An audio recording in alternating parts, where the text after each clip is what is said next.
Ku itariki ya 16 y'ukwezi kwa gatatu mu mwaka wa 2025, Perezida wa Repubulika ya Demokarasi ya Kongo Felix Antoine Tshisekedi yakiriye mu biro bye Dr. Ronnie Jackson, ni umudepite mu nteko ishinga amategeko ya Leta Zunze Ubumwe za Amerika.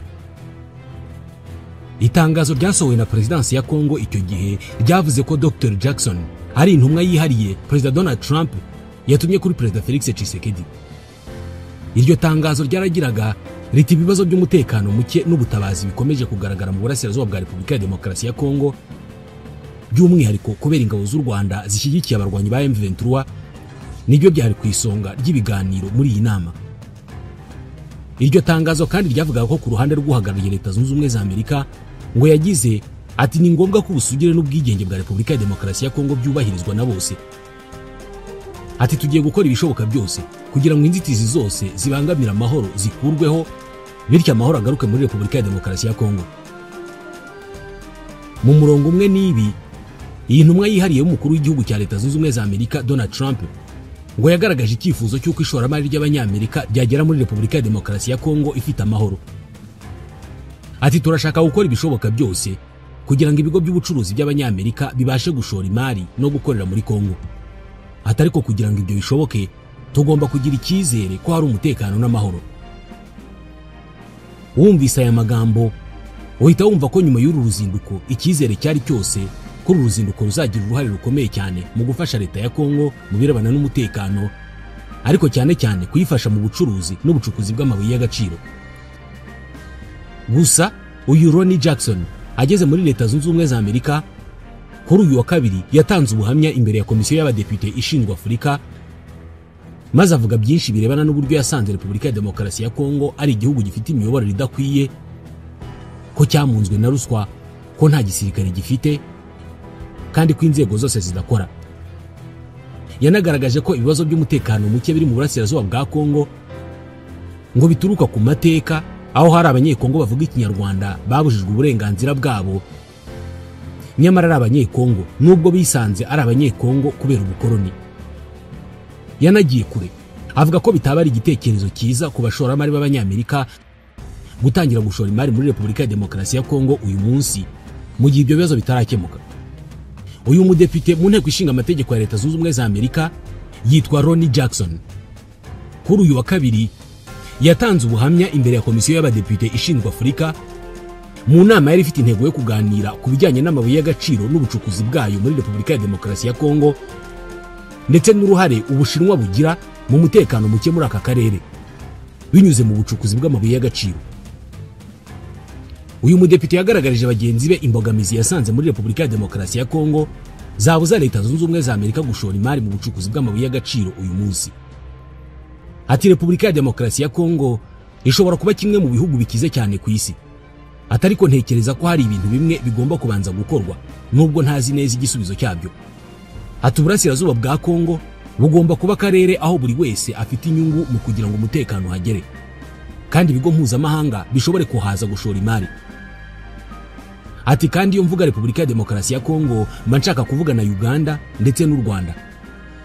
Ati bakeneye ko ibigo mpuzamahanga bikora mu by'ikoranabuhanga bijya kuhakorera, ariko ubu ibyo ntabwo bishoboka kubera ko urwego rw'umutekano rusabwa ntabwo ruriho, kandi ruswa iragaragara hose mu gihugu. Ati mu ruzinduko rwanjye natunguwe bikomeye n'ukuntu ruswa iri ku rwego ndengakamere muri Repubulika ya Demokarasi ya Kongo. Yatanze urugero ati muri iki gitondo navuganye n'ikigo cyo mu Busuwisi cyambwiye ko gifite agaciro ka miliyari 18 z'amadolari. Ati nyamara cyakiriye facture y'imisoro ya miliyari 80 z'amadolari mu mwaka ushize. Ati ibyo ni ibintu bidafututse. Nyuma yo gutanga ikirego barabagabanyirije, noneho basoreshwa miliyari 1 y'amadolari. Atari kwayo nayo ni inshuro zikubye amagana inyungu babona buri mwaka. Ati ibyo bisobanuye ko basora ku kigero kidakwiye. Uyu mudepite yakomeje agira ati ruswa ni ikibazo gikomeye. Ati abashinwa bo barayitanga muri Kongo nta kibazo. Ati bakoze ku buryo babasha kuyitanga, ariko murabizi ko Amerika n'ibindi bihugu byinshi bitabikora, bityo rero Ubushinwa bwisanze ntawe buhanganye nawe. Ikindi kandi ubucamanza bwaho ntabwo bwigenga. Iyo ugiye mu manza ntabwo ushobora kugira icyizere kuzaburanishwa mu mucyo niyo waba ufite ukuri. Ati agaciro k'ifaranga gahindurwa uko babishatse, ibihano ku misoro bishyirwaho mu buryo butumvikana. Uyu mudepite yavuze ko hirya no hino muri Repubulika ya Demokarasi ya Kongo hari ibimenyetso byerekana ko abayobozi bamwe na bamwe ndetse n'imiryango yabo ngo bigwizaho imitungo mu gihe abaturage bishwe n'inzara kandi babayeho nabi. Ati ndumva hagomba kuboneka igisubizo kubera ko ibyo bibazo byose bidakemutse n'ibindi byose bizakomeza kuba ingorabahizi. Kubirebana n'umutekano mu burasirazuba bwa Kongo, Ronnie Jackson yagize ati ndemera ntashidikanya ko leta ya Kinshasa nta bushobozi ifite bwo kugenzura ako karere muri iki gihe. Ati nta mikoro n'ubushobozi ifite byo kugira ikikora ku bibera muri ako gace. Ati turabizi ko Uganda itwara amabuye y'agaciro ya Kongo, u Rwanda narwo rurabikora, u Burundi nabwo nuko. Ati bose barabikora kandi nta kintu gishobora kubahagarika. Ati M23 yabifatanyije n'u Rwanda cyangwa se itari kumwe narwo, ubu ngubu bifite ubutegetsi budashidikanywaho muri ako gace. Ati bakora ibyo bashaka kandi ingabo za Kongo ntacyo zibakoraho. Ati ahubwo zirahunga cyangwa se rimwe na rimwe zigashyira intwaro hasi zikabiyungaho. Ati mbona leta ya Kongo iri mu mwanya mubi. Kubirebana n'impamvu muzi y'amakimbirane mu burasirazuba bwa Kongo, uyu mudepite yagize ati ntekereza ko hari bamwe mu baturage bo mu burasirazuba bwa Kongo badafatwa nk'abanyekongo. Ati bishobora kuba biterwa n'uko ako gace kahoze ari u Rwanda mbere y'uko imipaka ihindurwa mu myaka myinshi ishize. Ati kandi murabizi ko ako gace kahoze ari u Rwanda, ariko reka mbabwire ko n'igice kinini cya Uganda cyari u Rwanda. Ati nyuma yo guhindura imipaka, abo batuye aho ngaho hari Uganda ubu ngubu bahise bemererwa ubwenegihugu bw'Abagande. Ati ariko ibyo ntibyakozwe kuri Repubulika ya Demokarasi ya Kongo kandi ntekereza ko ari kimwe mu bibazo bihari. Ku bibazo by'u Rwanda na Kongo, yagize ati navuganye na Perezida Kagame, mvugana na Perezida Tshisekedi. Ati kimwe mu bibazo bikomeye biriho ubu ni ukutumvikana kwabo ku giti cyabo. Ati ntekereza ko mu gihe runaka buri umwe agomba gushyira ku ruhande ibyo batumvikanaho ku giti cyabo.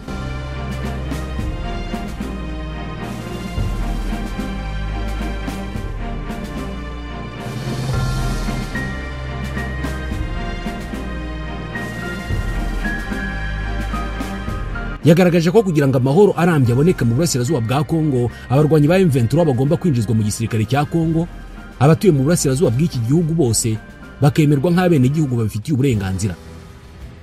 Ati kubwo amahoro arambye, leta ya Kongo igomba kwinjiza abarwanyi ba M23 mu gisirikare, ikemera abatuye mu burasirazuba bwa Kongo nk'abene gihugu buzuye babifitiye uburenganzira. Dr. Ronnie Jackson yagaragaje ko icyakurikiraho ari ugufasha abaturage kubona inyungu mu mutungo kamere uri mu burasirazuba bw'igihugu cyabo kubera ko ukomeje gusahurwa n'abayobozi mu nzego zitandukanye bafatanyije n'abanyamahanga. Yabwiye bagenzi be ko ari ngombwa ko u Rwanda rugaragaza ikibazo cy'umutwe w'iterabwoba wa FDLR ukorera mu burasirazuba bwa Kongo hafi y'umupaka, cyane ko maze imyaka myinshi ufite umugambi wo kuruhungabanyiriza umutekano. Yasobanuye ko ku mupaka mu majyaruguru y'uburengerazuba bw'igihugu u Rwanda ruhafite urwego rw'ubukerarugendo rugomba kurindira umutekano. Ati u Rwanda rutewe impungenge na FDLR n'ikibazo cy'iterabwoba cyegereye umupaka.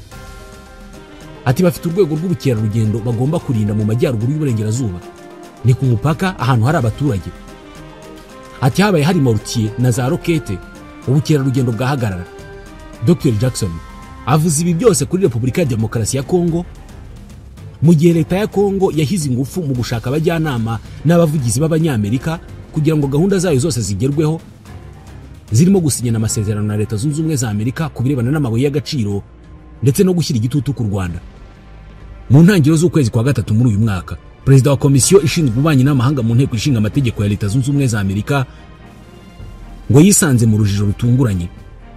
Brian Mast uherutse gutorerwa kuyobora iyi komisiyo ikomeye mu nteko ishinga amategeko ya Amerika, yakiriye icyifuzo gitangaje giturutse ku muntu ukora ubuvugizi cyangwa se umulobbyist byavugaga ko akorera abantu ba hafi ya Perezida Felix Tshisekedi.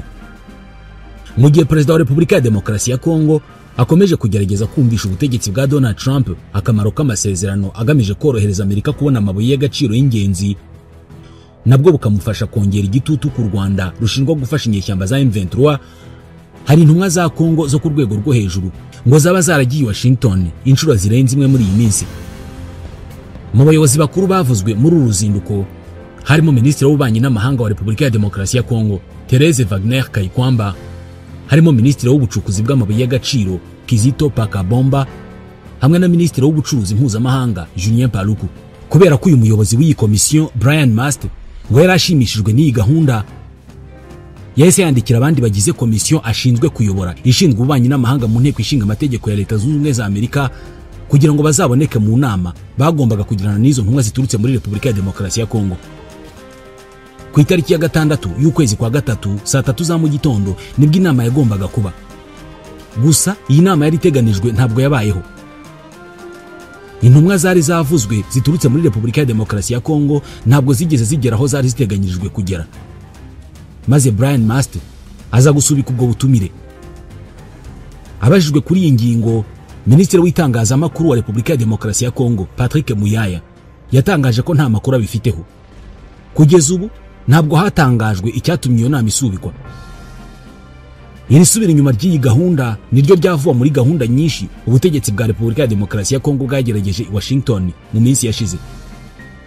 Ibi bigamije guhindura isura y'amakimbirane ariho hagati ya Repubulika ya Demokarasi ya Kongo n'u Rwanda rushinjwa gushyigikira M23, inyeshyamba zikomeje kwigarurira ibice by'uburasirazuba bwa Repubulika ya Demokarasi ya Kongo. Nyuma yo gufata umujyi wa Goma na Bukavu mu gihe gito, izi nyeshyamba zikomeje kwagura ibice zigenzura. Bishingiye ku nyungu ubutegetsi bushya bwa Leta Zunze Ubumwe za Amerika bufite ku mabuye y'agaciro menshi ari muri Repubulika ya Demokarasi ya Kongo, intumwa nyinshi z'abanyekongo muri iyi minsi zakoze ingendo nyinshi hagati ya Washington na Kinshasa mu rwego rwo gusunika amasezerano akomeje kwitabwaho n'impande zombi, ariko akanateza urwikekwe muri Leta Zunze Ubumwe za Amerika. Leta ya Kongo irimo kwifashisha itsinda rinini ry'abakora ubuvugizi b'abanyamahanga cyangwa se abalobbyiste. Bamwe barazwi, abandi ntabwo bazwi neza. Aba ngo barimo gukora ibishoboka byose ngo iyi gahunda ishyirwe mu bikorwa. Ibi byarushijeho guteza urujijo kuri iyi gahunda ya Kongo yari isanzwe ifitiwe amakenga. Biragaragara ko ibi biganiro tubifata mu buryo bukomeye kubera inyungu Bushinwa bufite muri ako karere, inyungu za Amerika ndetse n'ibibera hagati y'u Rwanda, Repubulika ya Demokarasi ya Kongo na Uganda, kubera ko bose bafite amabuye y'agaciro, niko Brian Mast yabwiye Jeune Afrique. Perezida wa Komisiyo ishinzwe ububanyi n'amahanga mu nteko ishinga amategeko ya Amerika yemera mu buryo butaziguye ko hari akajagari muri iyi dosiye. Ati ndakeka ko hari abantu benshi bashaka gutuma ibintu bifata icyerekezo ku buryo buri wese arimo kugerageza amahirwe ye. Nubwo Minisiteri y'Ububanyi n'Amahanga ya Amerika yemeje binyuze muri Reuters ko yiteguye kugirana na Kongo ibiganiro kubirebana n'ubufatanye mu rwego rw'ubucukuzi bw'amabuye y'agaciro, ibikorwa bya vuba ahangaha byo gukora ubuvugizi cyangwa se guhirimbanira ko aya masezerano yasinywa byatumye bamwe mu bayobozi ba Amerika bagira amakenga ku bushobozi bwo kugera ku masezerano nk'aya. Aaron Sean Poynton ni umwe mu bakora ubuvugizi kuri bamwe mu bayobozi ba Kongo, ni umulobbyiste uzwi. Yarasobanuye ati kugera ubu ubutegetsi bwa Amerika buracyategereje kumenya neza ufite ububasha kuri iyi dosiye. Aaron Poynton yanahoze mu gisirikare cya Leta Zunze Ubumwe za Amerika, akaba n'umushoramari washinze sosiyete y'ubujyanama mu bya gisirikare yitwa Omnipoint Solutions. Ahagarariye inyungu za Pierre Kanda Kalambanyi, ni perezida wa komisiyo ishinzwe iby'umutekano mu nteko ishinga amategeko ya Repubulika ya Demokarasi ya Kongo. Poynton ni nawe washinze Africa US Business Council afatanije na Patrice Majondo Mwamba wahoze ari umukinnyi wa football americain muri kaminuza ya Texas Tech. Aaron Poynton byemezwa ko yasinye amasezerano y'ikiraka cya $1,400,000 z'amadolari yahawe na Senateur Pierre Kalambanyi kugira ngo akore ibi bikorwa byo kuvuganira Leta ya Repubulika ya Demokarasi ya Kongo mu butegetsi bwa Amerika. Aaron Poynton yohereje amabaruwa menshi ku bayobozi batandukanye ba Amerika mu byumweru bishize. Mu bayandikiye harimo umunyamabanga wa Leta Marco Rubio, umujyanama mu by'umutekano Michael Waltz, umunyamabanga wa Leta ushinzwe ubucuruzi Howard Lutnick, ndetse na bamwe mu bagize inteko ishinga amategeko ya Amerika. Muri ayo mabaruwa uyu mulobbyiste cyangwa se ukora ubuvugizi bwa Kongo yasabye ko habaho gutegura urugendo rwa Perezida Felix Tshisekedi mu minsi iri imbere rwerekeza muri Leta Zunze Ubumwe za Amerika kugira ngo abonane na bamwe mu bayobozi n'ibinashoboka abonane na Donald Trump baganire ku byerekeye amasezerano y'ubucuruzi bw'amabuye y'agaciro. Ibiri ku meza ni amasezerano y'ubucukuzi bw'amabuye y'agaciro, imikoreshereze y'icyambu kimwe mu byo Kongo ifite ndetse n'ubufatanye na Amerika mu gushyiraho ububiko bw'igihugu bw'amabuye y'agaciro. Hanyuma ibi ngibi bikaguranwa ubufasha mu gukurikirana ikibazo cy'umutekano mu burasirazuba bwa Repubulika ya Demokarasi ya Kongo.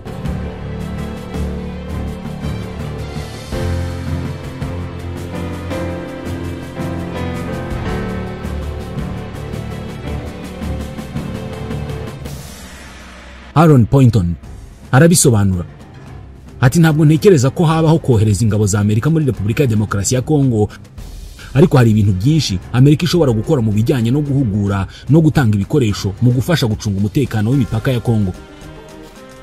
Nyamara amakuru atandukanye avuga ko imiterere y'iyi gahunda ikomeje kuba imvange. Nta kintu gihamye gihari, bityo nta kintu Amerika ishobora gufata nk'icyerekezo mu buryo busobanutse ndetse no mu kuganirwaho. Uko niko umuyobozi wa diplomasi ya Amerika cyangwa se umunyamabanga wa Leta Zunze Ubumwe za Amerika ushinzwe ububanyi n'amahanga yabivuze mu kwezi kwa kabiri muri uyu mwaka. Ubushobozi bwa Aaron Poynton n'umusenateri ahagarariye mu gushyira mu bikorwa iki cyifuzo cyahawe ubutegetsi bwa Amerika buracyari urujijo.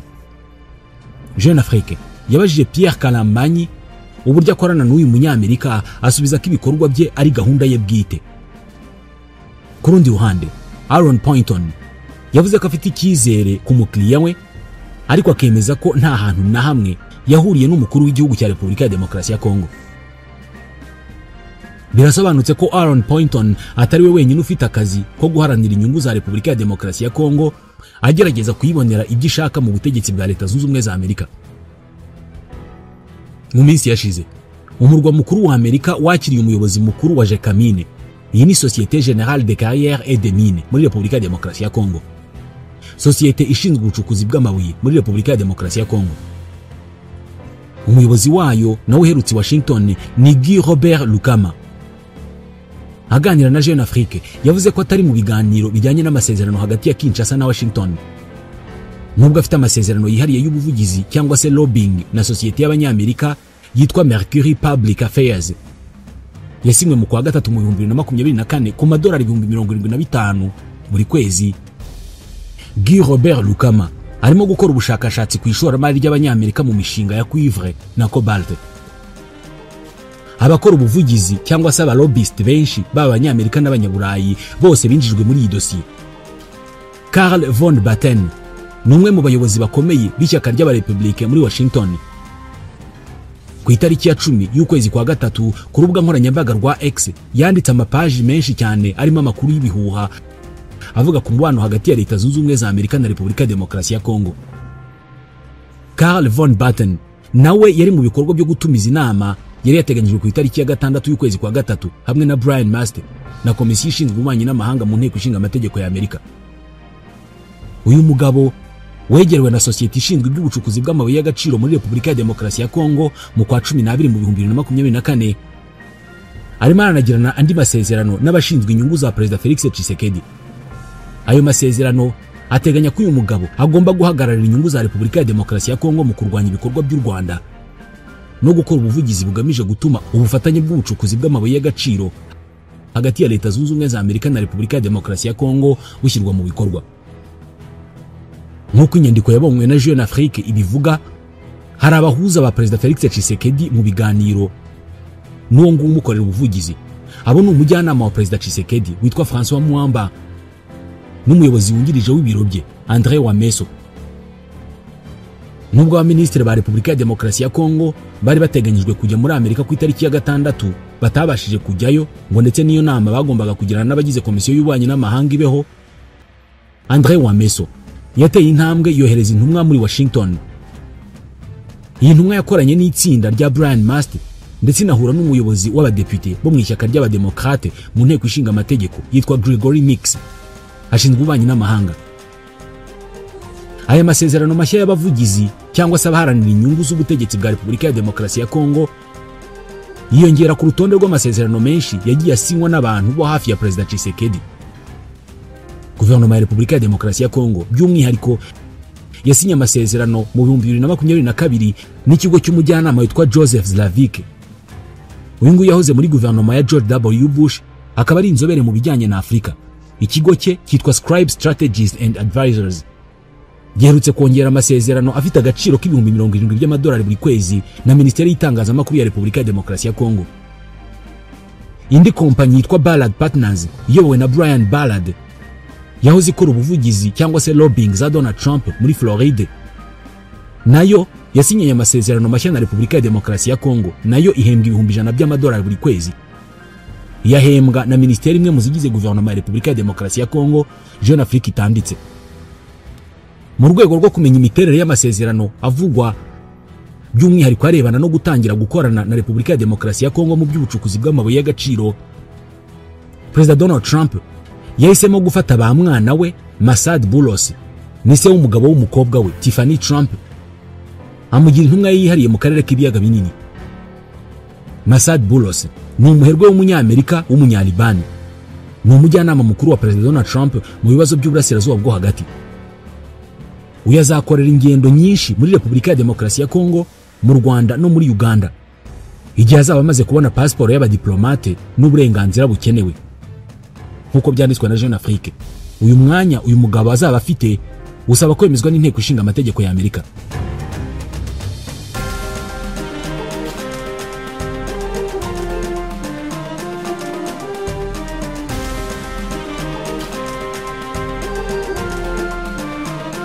Nk'uko byumvikana, haracyari urujijo mu birebana n'imikoranire ya Amerika na Repubulika ya Demokarasi ya Kongo ku birebana n'aya masezerano y'ubucukuzi bw'amabuye y'agaciro.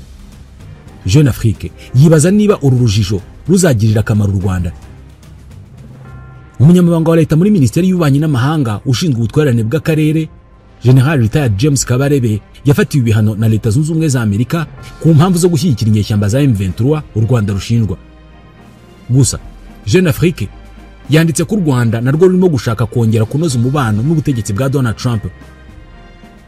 Amakuru yatangajwe n'iki kinyamakuru avuga ko u Rwanda ruri mu biganiro n'ikigo cy'ubuvugizi cyitwa Yorktown Solutions. Iki kigo kiyobowe na Daniel Vadish, uyu nguyu yahoze ari umujyanama mu by'umutekano wa Ted Cruz, umuyobozi mushya wa komisiyo ya Sena ishinzwe ububanyi n'amahanga muri Sena ya Amerika.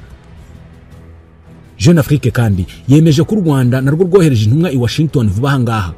Woherejwe ngo ni Mauro de Lorenzo, umuyobozi wa Strategy and Policy Council muri Presidence y'u Rwanda. Ku itariki ya 6 y'ukwa gatatu, Bwana de Lorenzo ngo yahuye na Chris Smith, umudepite wo mu ishyaka ry'abarepublicain uyobora komisiyo y'ububanyi n'amahanga ishinzwe Afurika.